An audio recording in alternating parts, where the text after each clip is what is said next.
Welcome to LOA Today. Walt Thiessen and life coach Cindie Chavez here. Today is Wednesday, February the 20th, 2019. It's 4 p.m. in New York, 1 p.m. in Los Angeles, 9 p.m. in London, and Sydney, Australia. It is 8 a.m. wherever you are in the world. Thank you for joining us to another episode of LOA Today, your daily dose of happy, twice daily dose of happy, actually. And I'm pleased to be talking with Cindie Chavez once again because we're going to be doing Neville. It's Neville Day here on LOA Today. That's always a fun day during the week. We were catching up before the show and found out that things are going well at your end. So that's good to hear because, well, it's been the word of the week for me this week. I did finally get back to it. I wish I had known about your remedy before I had to do all that, but I got there. You know, it's almost like you got there. Don't worry about the root, right? Right. That's really the bottom line. And I was also in a Facebook conversation with a young woman named Amu. I can't remember what her last name was. But she raised the question about resistance and what resistance is, and more importantly, how to get rid of it. And Amu, I think you're listening. I'm seeing people streaming. I think you're probably listening. So we're going to address that question now. And Cindie, when I mentioned it to you before the podcast, you said that's my favorite question. Why is that your favorite question? Well, I love this question because if we can let go of resistance, then everything will, that's the obstruction to alignment is resistance. Absolutely. Right? So if we can learn how to, one, be aware of resistance, because sometimes we're resisting and we're not really conscious of it, I think. Mm-hmm. You were just talking about coming down with the flu. Right. And like taking this amount of time to even recognize, oh wait, what am I doing here? I'm a deliberate creator. Right. I can have some impact on that, right? Exactly. So it's like that happens with all sorts of resistance where all of a sudden we realize that we're resisting. So if we can become aware of it sooner and then learn how to let go of it. But in order to do that, we have to figure out what it looks like. Yes. And a lot of times I think we get the idea that resistance is like saying no. Especially because of, now we have a whole, we have a use of that word in politics, right? The resistance. Oh, yeah. Or if you want to talk absolutely. about Star Wars movies, right? We have right. the resistance. Yep. Right? So it's like a movement. And it's like, and generally speaking, when we think of the word resist or resistance, it's that we're saying no to something. No, I'm resisting that. No. But I just turned I my lost video your off. video. Yeah, Walt. I just turned it off. Let me see if I can fix it. Okay, that should work. There's another type of resistance, and that is when we're saying yes to something. And I don't mean in an allowing way, but in a way that we're attached to a specific outcome. Mm-hmm. So in Buddhism, there's a blessing, if you will. It's one of the 4 immeasurables that basically translates to say, may you be free, may you be liberated from attachment and aversion. And to me, those are both types of resistance because we're either saying like, no, I don't want that. No, I don't want that. Or we're saying, yes, it has to happen this way. I want that. This has to be that way. Right? And both of those things are resistance. They are. And resistance blocks the flow of what we're trying to align with. Right. We think about the path of least resistance is the path in nature. Yep. The path that water takes.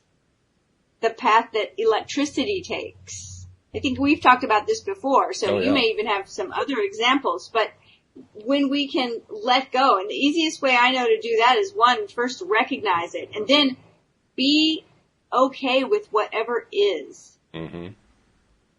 That's hard to do when it's something that you think you don't want, like the flu. Or if it's something that you think you really, really want and doubt that it's going to show up, either way.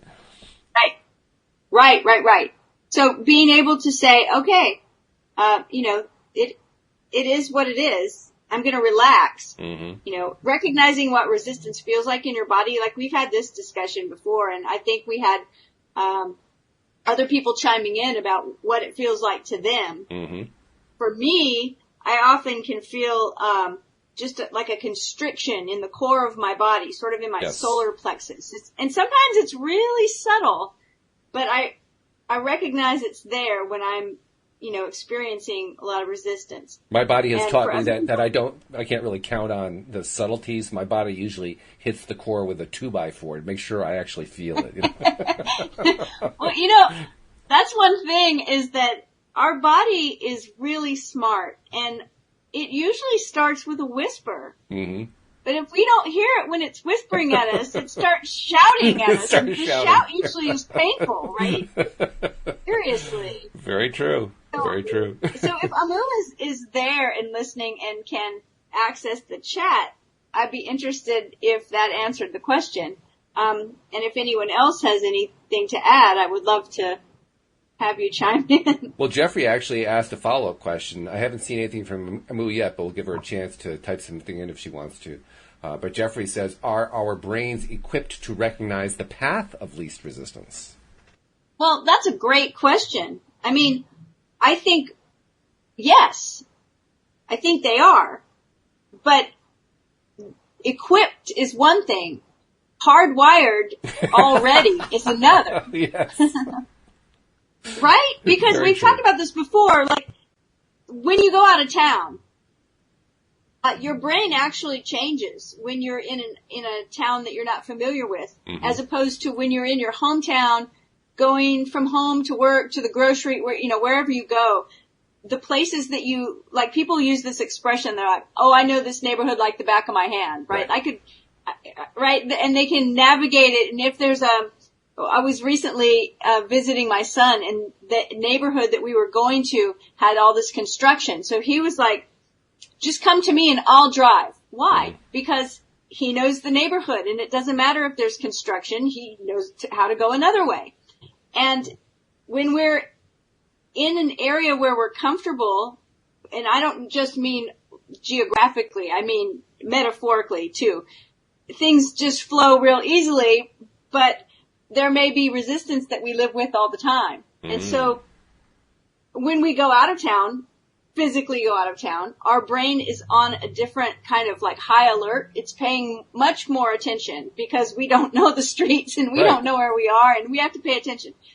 So I think that the question about, are our brains equipped to know the path of least resistance? I think the equipment is all there. Yep. It's how we use it. And so sometimes we don't know the path. We don't know what the path is.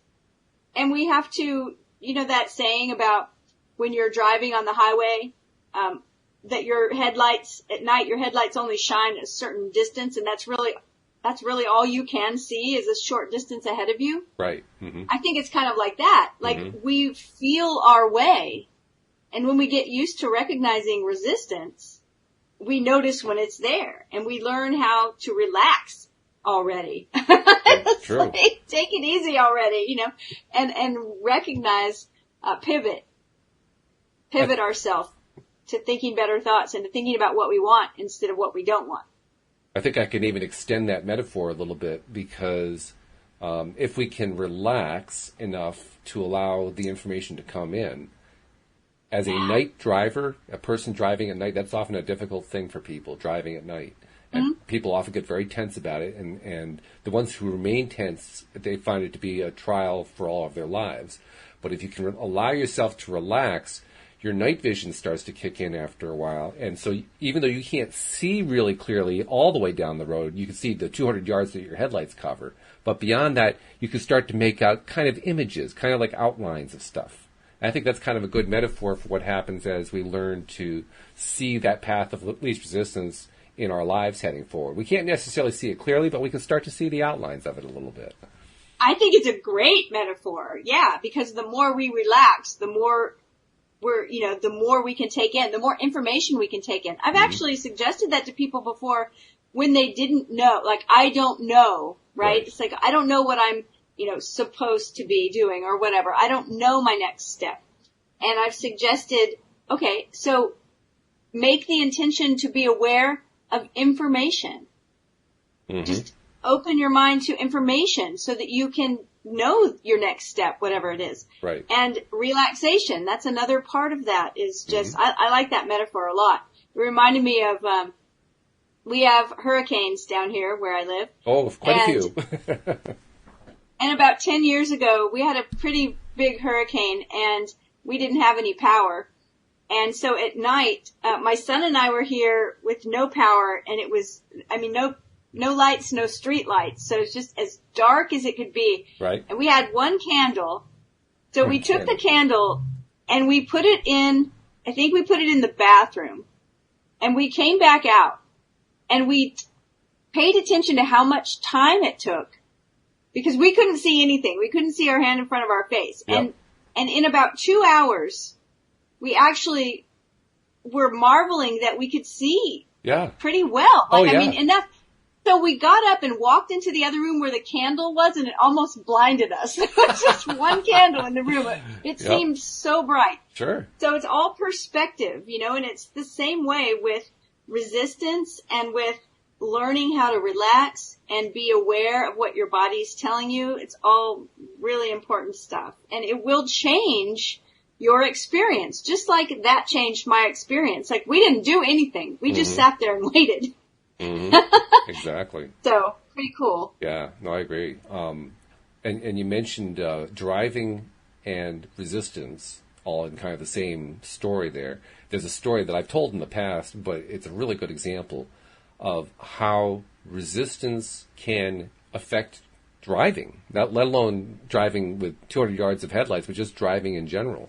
Because when Louise and I met, we met in 1998, and that summer we spent some time going to Rhode Island where her family was, because obviously she wanted to introduce me to her family. And I'd actually met them once, and we were on a second trip. It was in July. No, it was August. I'm sorry. It was in August. And we went down to the shoreline. I mean, obviously, if you're going to be in Rhode Island on the shoreline, in the summer, you go down to the beach. That's what you do. Of course. So we went to the beach, and it was great. We had a nice day.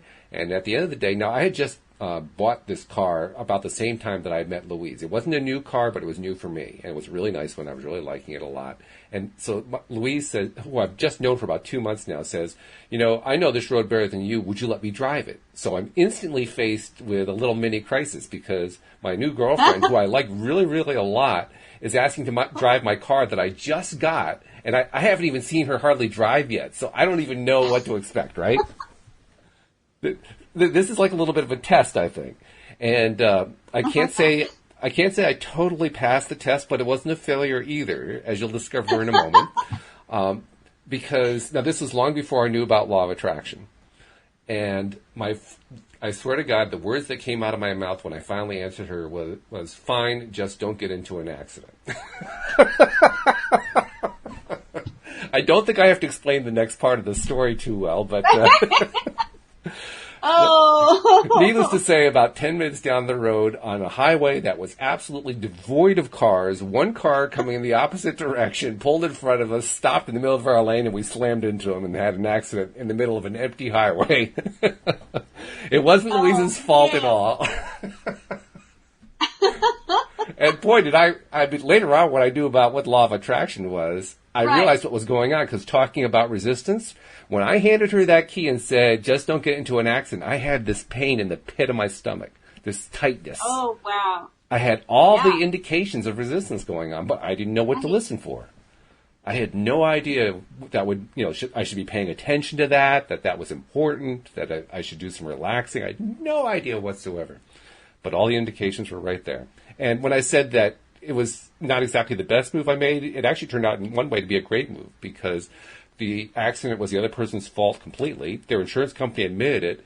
We ended up getting a new car, an engagement ring, new bicycles, and a complete payment of all of our wedding expenses from that accident. Oh, wow. So, good luck, bad luck, who knows? Good luck, yeah, exactly. That's what it was, yes. So, on the one hand, I don't recommend anyone go through that in order to pay for their wedding, but on the other hand, you learn things, and good things can come out of what seem to be bad things.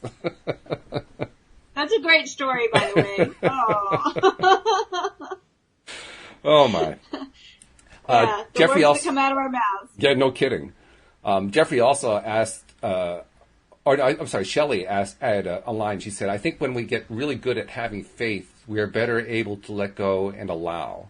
And that's a really good point, because that's really what law of attraction is about. It's having faith in what, especially at first, seems to be completely nebulous and completely outside of anything we can pin down any fact to.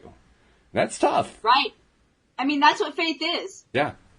It's totally not evidence-based. It's totally just saying, I'm going to look past all of this contrary evidence, and I'm going to still believe that this is going to happen. It's not an easy thing to do, but I agree. I agree with that statement that the stronger our faith gets, and part of that is practice and experience, right? Like you had this story that you just told, and I promise, if you're in the same situation again where someone says, hey, can I take your car? And you're going to be like, oh, wait, I've been through this before. I know this one. I know how this one goes. Right. I know. Yeah, I'm going to change my answer and pick door number 2 this time. Right. It's different. Yeah. So part of it is just, you have to go through these things to learn. It's part of the learning process. That whole idea about we learn from our mistakes. I mean, I don't really believe there are any mistakes. And the reason why is because we are learning. It is a process. So. And look what good came out of this mistake. We paid for our wedding. I mean, that was completely unexpected. Unbelievable. It was crazy. So, even a mistake turned out to be not so bad, which means you're right. It's not really a mistake. It's just, I like the way Louise says it. It's like taking a different route from what you expected to your destination. And that's really what it is. Somebody brought up, it might have been Jeffrey. I can't remember. Somebody a week or so ago brought up Ram Dass and some of the things he said, and it brought to mind the quote from me about we're all just walking each other home. And hearing you say it, it's like we're all just walking each other home, and we're all going a different route than we thought we were going to go. This is true. Yeah. Completely different. I think that's also a key portion of what faith really is. At first, when I was trying to learn faith and trying to apply it, I was doing it against the background of my own misbegotten introduction to faith through organized religion and my own rejection of all that. So I had a definite bias going on there. But as I look on it now faith is more about having the confidence of, I don't necessarily know how it's going to work out, but it's sure going to be fun to watch. I love that. And yes, that's the thing right there, is that we talk about the hows all the time. Mm-hmm. But the faith is knowing that it's going to happen even if you don't know how. Exactly. And that all the ways you've devised in your head and imagined are probably not going to be the way. Almost certainly, actually. I have like a 0.000 batting average on that. I don't ever get it right. I think there's been some times when, I think that's why it sort of feels like a miracle whenever you can say, it's like, oh my goodness, it all turned out exactly the way we planned it. Oh yeah, it's noteworthy. Yeah. Doesn't usually happen, so. Very true, very true. So hopefully Emu saw this and got some value out of it. And if you're still listening, Emu, and you missed the first part of it, this will be available as a replay. So just come back after we're done with the podcast. You can play it from the beginning and hear the whole thing. But meantime, this is Neville Day, and we get to go on with our book. We're talking about Your Faith is Your Fortune, which is actually the first book that Neville wrote. But I think it's our fourth or our fifth. Is it our fifth that we've been doing? Something like that. Might be our fifth book that we've read of Neville's, yeah. And it's one of the long ones. Some of the other ones are a little shorter, and we've kind of, it doesn't really matter. Sometimes we've taken forever on a short book and zoomed through a longer book. But sometimes we've taken forever on a one-page paragraph, one paragraph page rather. I mean, it just depends on what we're running into. or how much trouble we're having operating the decoder ring. It could be either one. It's just that we're having fun, and so it's like time flies when you're having fun, and sometimes we get 2 sentences and an hour goes by. What happened? I don't know. I actually had that discussion with someone yesterday, or it came from a discussion that I had with one of my besties who's an absolute miracle worker with Law of Attraction. She's the Law of Attraction coach. And we spent an hour on the phone that felt like about 10 minutes. I hung up and I just shook my head because it went by so fast. And I actually wrote a letter to my email list after it because it made such an impression on me that it's those things where you lose track of time. Mm. And Neville's even talked about this. It's the things that you do, whatever they are for you. For me, it can be painting or reading a really good book or knitting or talking to a friend or hanging out with my husband. But sometimes the time goes by so fast and I realize that's when you're in alignment. That's true. It's like my version of time travel, right? It's like, what just happened to that hour? Right. And you know, when time flies when you're having fun. Mm-hmm. And when you're not having fun, sometimes it doesn't fly so fast. Not really, no. I'm still trying to learn how to reverse that. It seems to me that I should be experiencing a lot more time in the fun place, and that should seem like it just goes on forever and just is endlessly fun. But I haven't quite learned that trick yet. Right, and that's a cool physics trick, too. Yeah, it is. How you can somehow collapse it down to where it's flying and it still lasts for eternity. Yeah, I like that idea. So somehow we remain mindful, I guess, of everything being in the now, even past, present, and future, which is what we're told is true. Time doesn't really exist. It's all an illusion, and it's all already occurred, and it's all right there. Somehow we have to just kind of believe that for a moment or 3 or 5 hours or whatever. Well, let's see what Neville has to say. We're on chapter 9 of the book, Your Faith is Your Fortune. And chapter 9, the title is The Foundation Stone. Mm-hmm.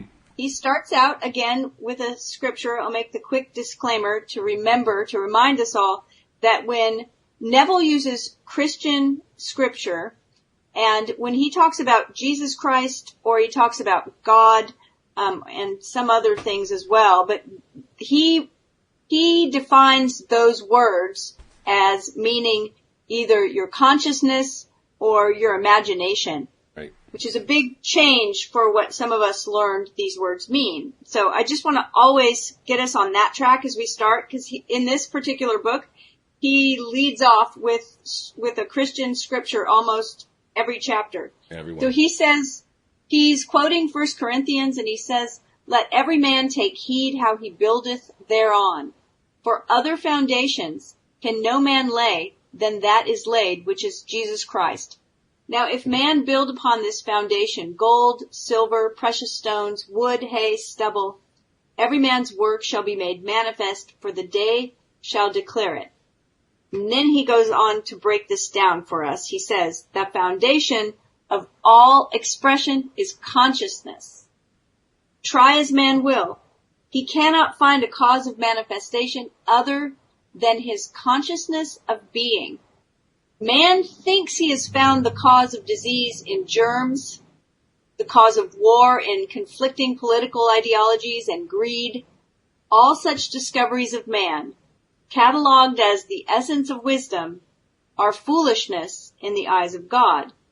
There is only one power, and this power is God." And then in parentheses, he says, consciousness. It kills, it makes alive, it wounds, it heals, it does all things, good, bad, or indifferent. And I've made a lot of personal progress, I have to say, because of this one section here. When we first started reading Neville, this section would have thrown me like crazy because of what the double meanings, what the substitutions mean and so forth. Now, I find it to be really quite fascinating because of what he refers to specifically about these causes of disease and of war and political struggles and greed and all that kind of thing. And then he qualifies saying, no, it's actually all the power of God, which is consciousness. And there's a really interesting irony there because all of those things come from consciousness. So they're really true, but what he's saying is they're not the origin. They originate in the consciousness. And if you understand it that way, now you get a different perspective on all that stuff. And that perspective really does shift when you look at that. Well, at least it does for me. When I look at it that way. Too. Does it for you too? Yeah. Oh, yeah. Because when I see it that way, I see, for instance, the whole thing about germs causing disease. And I look at modern medicine. Modern medicine has made amazing strides. And yet, from this larger perspective of consciousness, now I can understand that as many strides as modern medicine has made, there's so many more to make. They're exciting. The future is, ripe with excitement. And while we might not be particularly pleased in some ways with the way modern medicine handles certain situations, we can also see the progress that's being made to handle things better, to take on things that are not just purely reducible to double-blind studies and look beyond the double-blind studies and see what's going on from a spiritual level, that's huge. Yes. For the scientific community, that's a big, big step to take. And they're not doing it in large steps. They're doing it in baby steps, but you can see it starting to happen. Mm-hmm. Yeah, and it's amazing. I mean, I told you, I don't know if we were on the air or off, but that when my mother was fighting cancer, we were talking to the doctor, and the doctor said, look, we were asking about certain alternative therapies we wanted to try. We were also talking about things that we did not want to do. And he said, look, the bottom line is her mind is the most powerful medicine. Right. And it was like mind blown about, hearing that from the doctor. Mm-hmm. So it's amazing. And I also like that Neville points out here, he says, there's only one power, and this power is God, or consciousness. And he says it kills, it makes alive, it wounds, it heals, it does all things, good, bad, or indifferent. And I think it's really important that we remind ourselves about that it's the reason why I attempt not to label certain things good or bad. Especially when we get into the emotional realm, and especially because in law of attraction circles, there's also a lot of thought about, that's a bad thought or a bad feeling, or don't feel that, or you shouldn't, it's like, no, feelings are just feelings. There aren't good feelings and bad feelings. There are feelings that feel comfortable and feelings that feel uncomfortable. Mm-hmm. But good, bad, and different, our consciousness is creating all of it. And I think that's a real key distinction to remember. I've had plenty of opportunity lately to gain, or in some cases regain, perspective when dealing with people who don't have this understanding yet. So while we just acknowledged that medicine, for instance, is in its own way starting to take small steps toward this direction, and it's exciting to see that, just the other day I saw a post by somebody who very sadly had been physically abused by his father when he was small, and was very angry about it, carrying a lot of anger about it. And he had gotten into an Abraham group and was trying to, I think he was basically there to start fights. I don't think he really was looking for help. He had this huge amount of anger, and he just wanted to fight anybody who said there was anything that could be done to overcome the fact that he had been abused by his father, and fight anybody who wanted to say that, you're the one who's hanging on to the anger and all that kind of thing. He wasn't having any of it. And it was a real reminder, when you run into somebody like that, it's not the end of the world. It just means they haven't gotten to a point yet where they're ready to make any kind of changes. And it's all going to work out okay. But it's awful hard to remember that when you're seeing somebody like that, just, really going off the deep end. Well, and the anger is there because it's giving him some really important information. Absolutely. Right? And sometimes we have a strong emotion. It's always trying to give us some kind of information, and we don't know how to process it. We don't know what to do with it. And in the case of anger,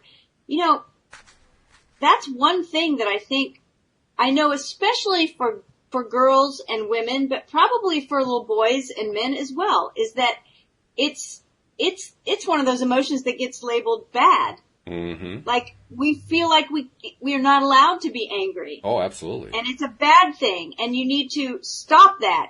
Don't act like that. And so we're never really taught how to process anger. Absolutely. And anger is a really valuable emotion.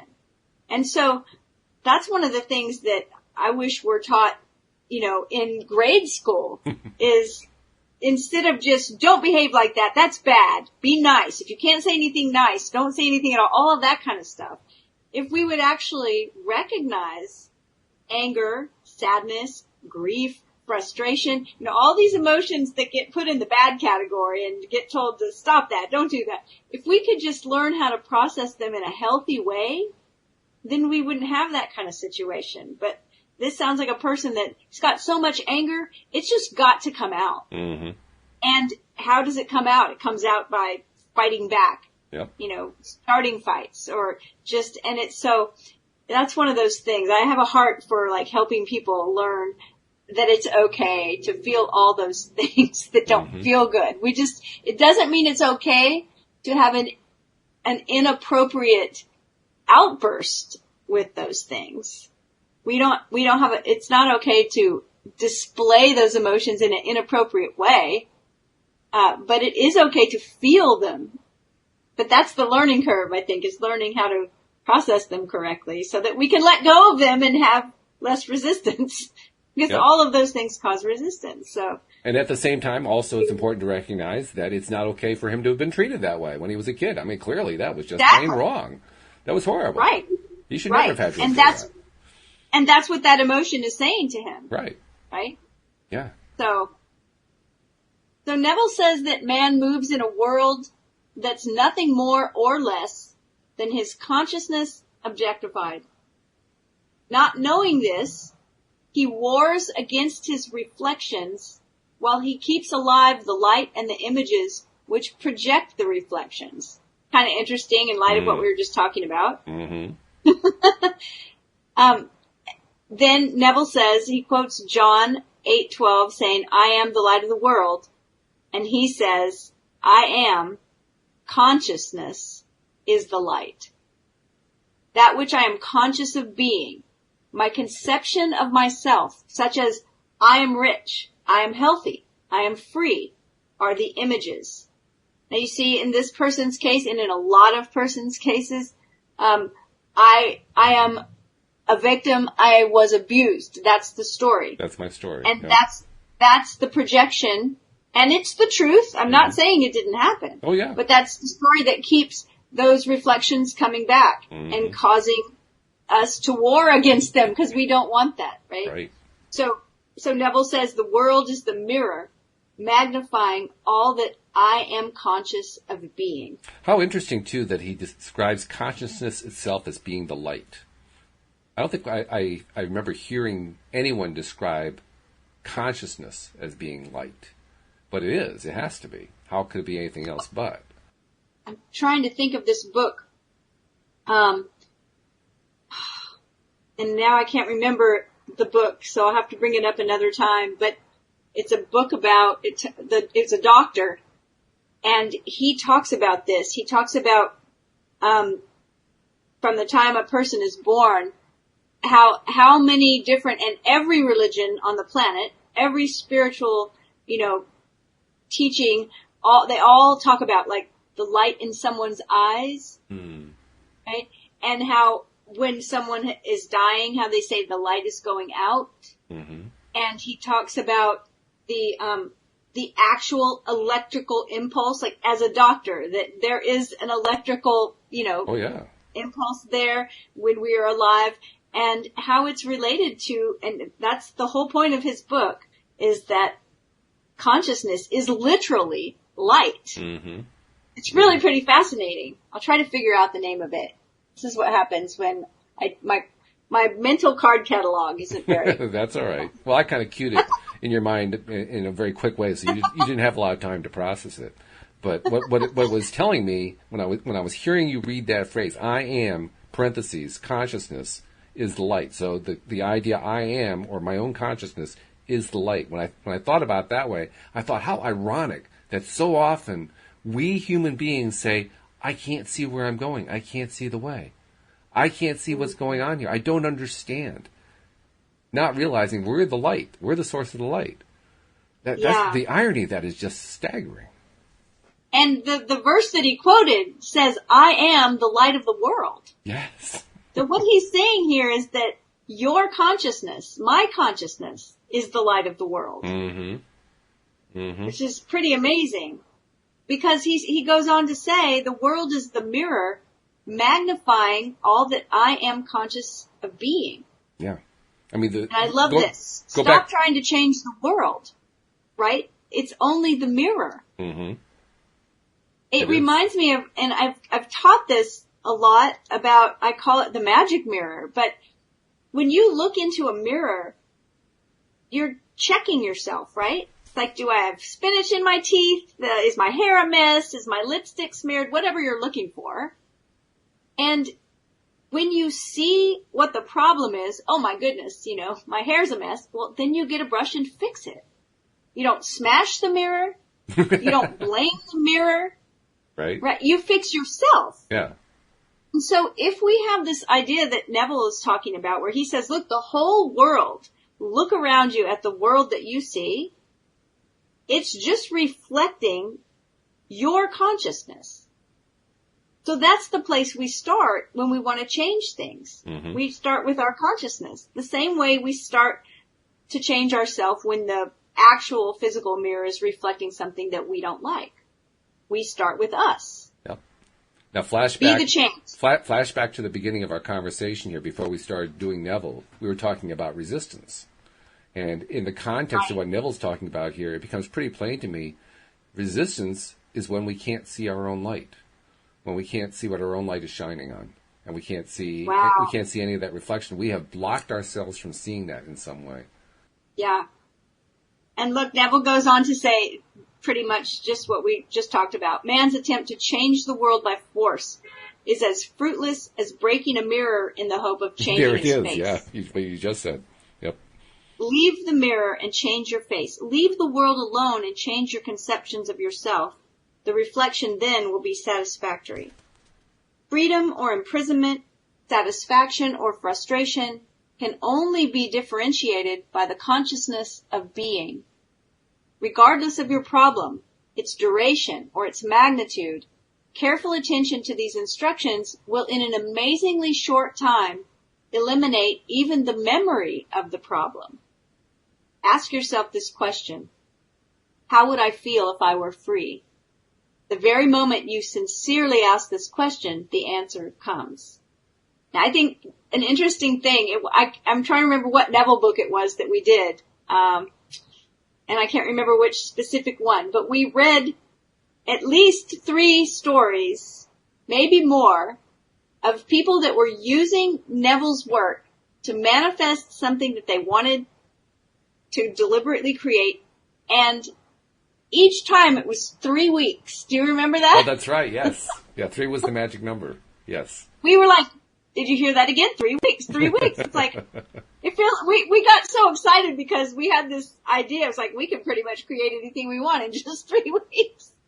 So I think it's funny that Neville is saying here, regardless of your problem, its duration or its magnitude, careful attention to these instructions will in an amazingly short time eliminate even the memory of the problem. It's especially funny because yesterday in particular, both in the morning with Steve Rowell and in the afternoon with Alex King, both those conversations we ended up talking about how there's also the negative side of this idea of 3, because we have the saying that bad things happen in 3s or deaths happen in 3s or something like that. And what we were observing is that every time that we assert something like that, it takes 3 weeks or bad things happen in 3s or all this kind of thing, we're basically setting a limit and saying to the universe, this is what I'm expecting. And the universe says, your wish is my command. Here you go, 3 weeks, 3 days, 3 times. And so the universe is like, I was going to do it in 2 days, but if you want to wait 3 weeks, all right. Foiled again. Yeah, right. So Neville says no man can tell another the satisfaction of his desire fulfilled. It remains for each within himself to experience the feeling and joy of this automatic change of consciousness. The feeling or thrill that comes to one in response to his self-questioning is the father state of consciousness or foundation stone upon which the conscious change is built. Now, I think this is the first time I've heard Neville use this phrase. The foundation stone? The father state of the father state. Oh, okay.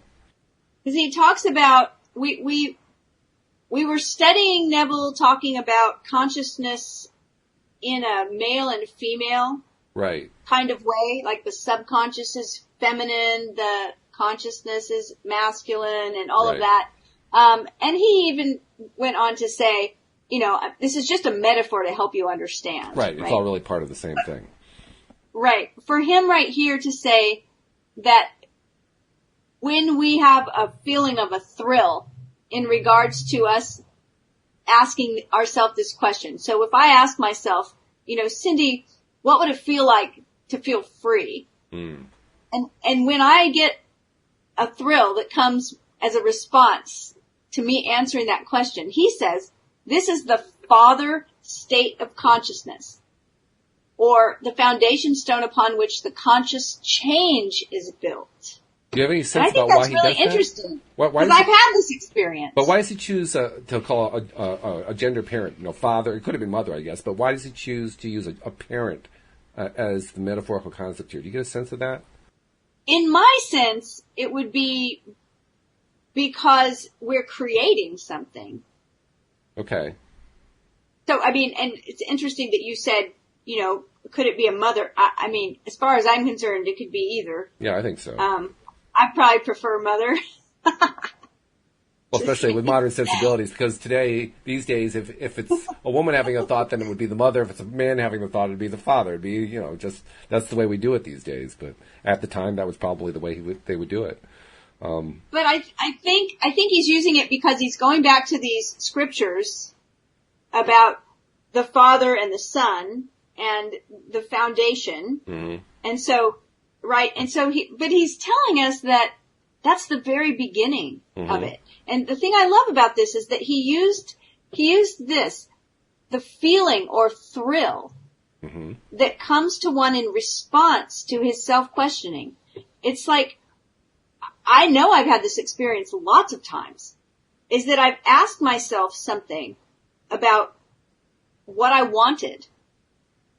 And I may go through a period of time where I can honestly say, I'm not sure. I don't know. I want to know. I'm trying to figure this out. But when I get honest with myself and I really decide, oh, you know what? I do know what I want. I want this. It's a really great feeling to get clarity. And as a coach, it's something I do all the time, is help people get clear on what it is they want. Because most of the time we say we want something because we think that thing is going to give us something else. Right? You made a point. Well, I want a new job. Well, why do you want a new job? Mm-hmm. Well, because I want to be able to have weekends off. Well, what would having weekends off give you? Well, my son plays baseball and I never get to see his game. Well, what would being able to go to a son's baseball game give you? Oh my gosh, I would be so excited to spend that time with him and watch him, out there having a great time playing ball. You see how far I went from the new job? It's right. Like, and what would that feel like? Oh, I would feel like I was enjoying being a parent, and I would feel like my son felt supported, and we can go real deep with these kind of things. Sure. But when we get to that depth, okay, that's the father state of consciousness Neville's talking about. That's the foundation stone that we can start building the change around. Because we've sort of dug down to the bedrock, if you will, right? We've hit the place where we're starting to understand why we really want these changes, whatever they are. It's a good point. It's a very good point. The fact that we're trying to dig deep in that way kind of points me in the direction of something like, well, you described it well. You called it clarity, and that points me toward Abraham. And you specifically tied into the idea that you get this thrill, this feeling of excitement, and that this feeling of excitement comes from the clarity. And the reason I tie that into Abraham is when you look at Abraham's list from their back of their book, Asking It Is Given, the list of 22 points on the emotional guidance scale, the very top of the scale has like 5 or 6 items on that first line. One of those items is clarity. And I often wondered why clarity is on that line. Well, you just answered the question. It's because when you have clarity, you get a feeling of thrill. You get a feeling of excitement. So, yeah, I guess it has to be on the top line now that I think about it. Yeah, and it's once we get really clear on what we want and why we want it and how we're going to feel once we get it, that's where we start building. Mm-hmm. I mean, yep. So Neville says just how this feeling will embody itself, no one knows, but it will. The Father consciousness has ways that no man knows. It is the unalterable law. All things express their nature, As you wear a feeling, I love this, as you wear a feeling, it becomes your nature. Somebody that was speaking with us on this afternoon show one day was using this metaphor. And I'm trying to remember who it was, but she was saying it's like wearing a coat. You have to get used to new clothes. Mm-hmm. Yeah. That's remember good. what I'm talking about? I don't remember the comment, but that sounds like one of our listeners, because our listeners are pretty special. So he says it might take a moment or a year. It's entirely dependent upon the degree of conviction. As doubts vanish and you can feel, I am this, you begin to develop the fruit or the nature of the thing you are feeling yourself to be. Mm-hmm. Mm-hmm. When a person buys a new hat or a pair of shoes, he thinks everyone knows that they are new. He feels unnatural with his newly acquired apparel until it becomes part of him. The same applies to the wearing of the new states of consciousness. When you ask yourself the question, how would I feel if my desire were at this moment realized? The automatic reply, until it is properly conditioned by time and use, is actually disturbing. The period of adjustment to realize this potential of consciousness is comparable to the newness of the wearing apparel. And somebody brought this question up last week. It said, like, how come, or a week before maybe, but said, why sometimes we try to manifest something and then we do, and then everything goes wrong. Mm. Or we lose it as fast as we've gotten it. And I think this is why. It's because we weren't really ready for it. We didn't have that adjustment period. Neville is encouraging us to wear that feeling until it feels natural. Well, I'm also wondering if we can tie this concept into the one phrase that you first introduced Neville to me with, which is assume the feeling of the wish fulfilled. I wonder if we can then modify it to say wear the feeling of the wish fulfilled. I like that. I like it. It's easy to understand. Yeah. I mean, it's the same idea, but it's more physical. Yes. Yeah, and I like the idea of wearing a feeling because you do. Mm-hmm. To some degree, right? I mean, it's you feel it in your body. He says the period of adjustment to realize this potential of consciousness is comparable to the newness of the wearing apparel, not knowing that consciousness is ever outpicturing itself in conditions round about you. Like Lot's wife, you continually look back upon your problem and again become hypnotized by its seeming naturalness. But it's real. It's real. I'm telling you, it's real. And, that also reminds me of a situation where I've had people ask this before, but why people sometimes end up in the same type of job situations, and I mean ones that they don't care for, or the same type of relationships, or, they start to recognize a pattern. And I know a lot of people that have reached out to me for coaching have said, I'm reaching out because, one day I recognized that there's a pattern here. It's like I recognize I keep going through the same motions and getting into job situations that are the same. And I know I did that with a job situation. I did the same exact thing for years and years. I would get a job. I would work really hard.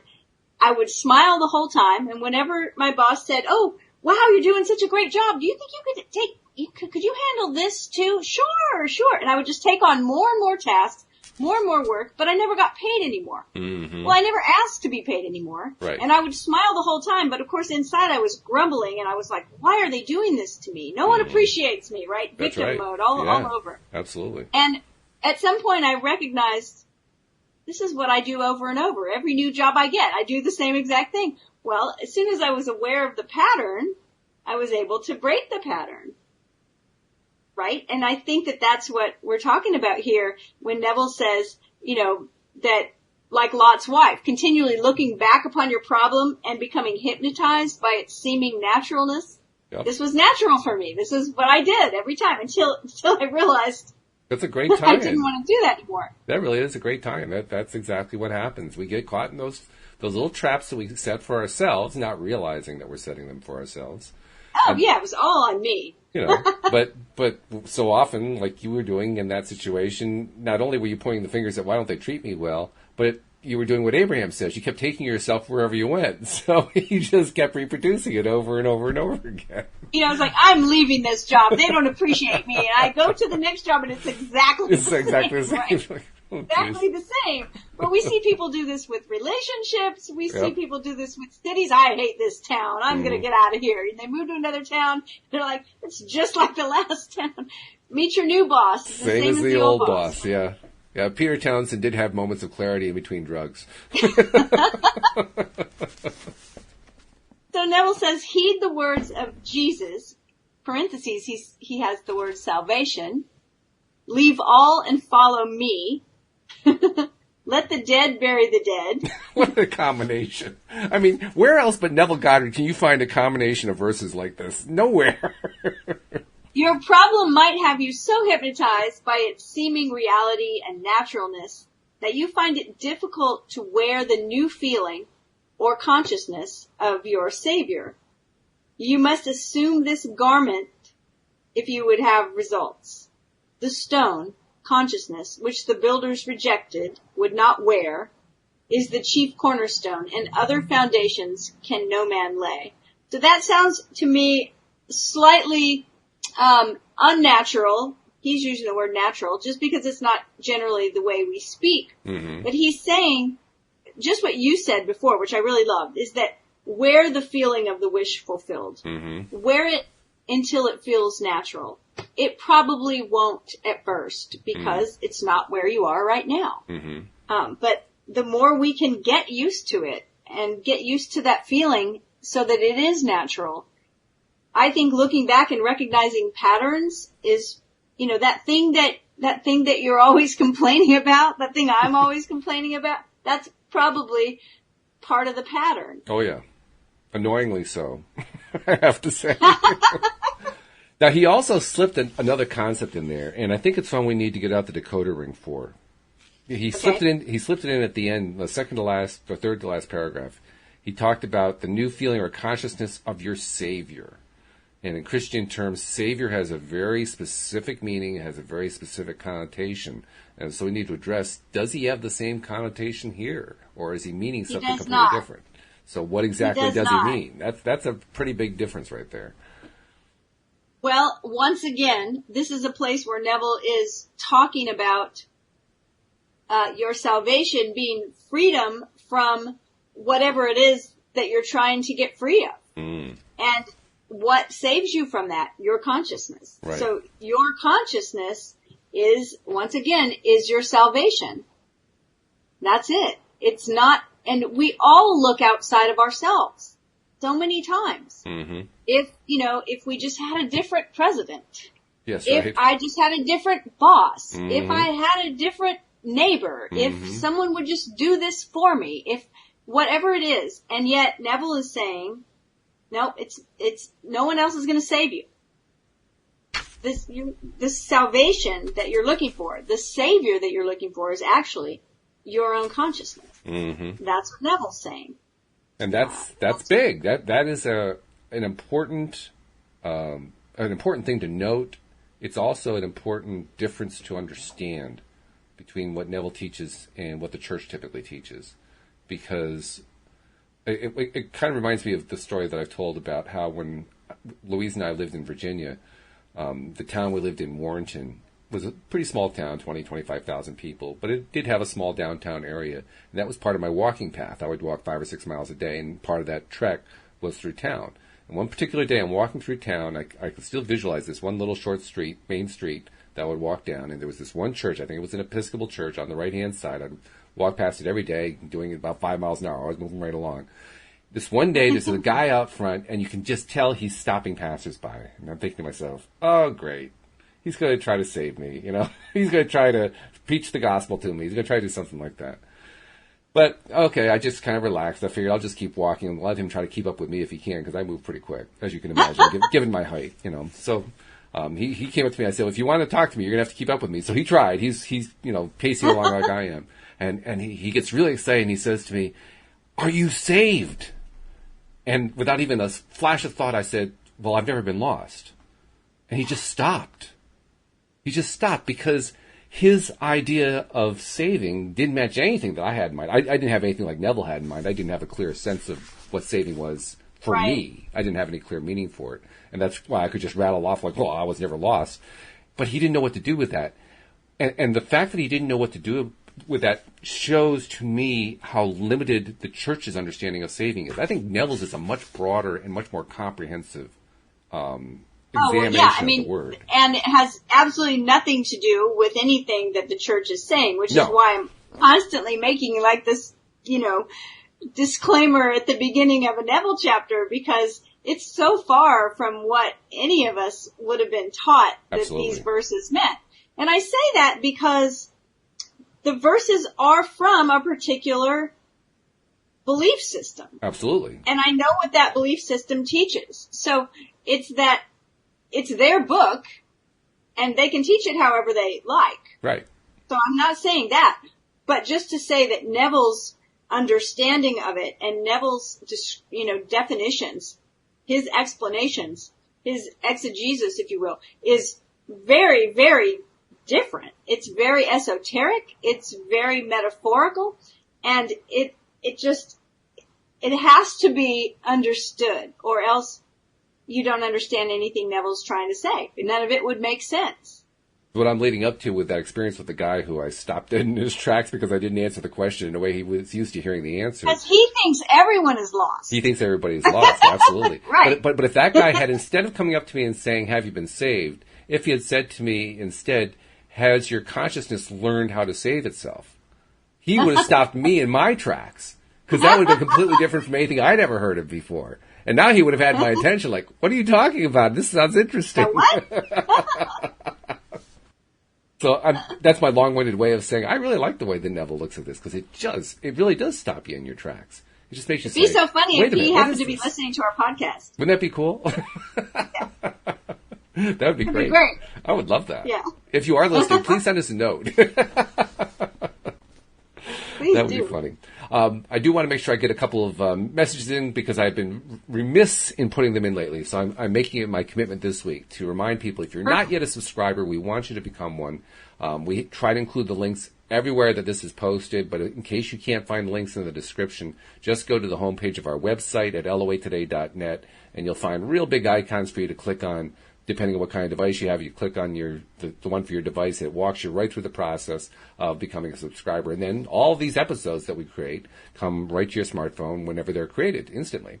And then as you listen to an episode, when you listen to one that you like, hopefully you're liking all of them, but as you listen to one that you like, share the fact that you're liking it with people who you think might be interested, because that's how we spread the word, and that's how we get more and more people to get their daily dose of happy. Thank you to those of you who are already doing that, and we ask you to continue to do it. Keep spreading the word, and we just love our listeners, because they not only are they really advanced practitioners for the most part, but they're loyal and they're supporters. We really appreciate that. And also, Cindie, I would be greatly remiss if I didn't take a moment to ask you to explain to people how to reach out to you, because you are a life coach. You're a very, very good one, and sometimes people need to have that personal contact. So how do they reach you? Well, they can find me site, cindiechavez.com, CINDIEDHAVEZ.com, and there's a contact form there. You can send me a note, email me at cindy@cindiechavez.com. That works too. However you reach out, I would love to hear from you. Just say hello. You don't even have to have some kind of reason, just say hello. I'd love to hear. Absolutely, yeah. Well, we love it whenever we hear from listeners. It just makes our day, so it's fun. So thank you very much. I'm looking forward to doing Chapter 10. It has an interesting title, kind of an intriguing title, so something to look forward to for next week. But that will have to keep until next Wednesday, and so I wish you a happy week. And I don't know what to say, because every week I was so used to talking with you 3 times a week. Now it's one. It's like, I have to get it all into 1 hour. Oh, no. No, it's all good. Well, it's all good. I will be back next week. I'm glad to hear that. That makes my whole week better. I know I'm going to talk to you next week. So, okay, this is good. I can do this. Hey, it's great. Thank you so much. Thanks to our live stream listeners. Thanks to our regular listeners as well, listening to the recorded podcast. We'll see you all next time here on LOA Today. Goodbye, everybody. Bye, everyone.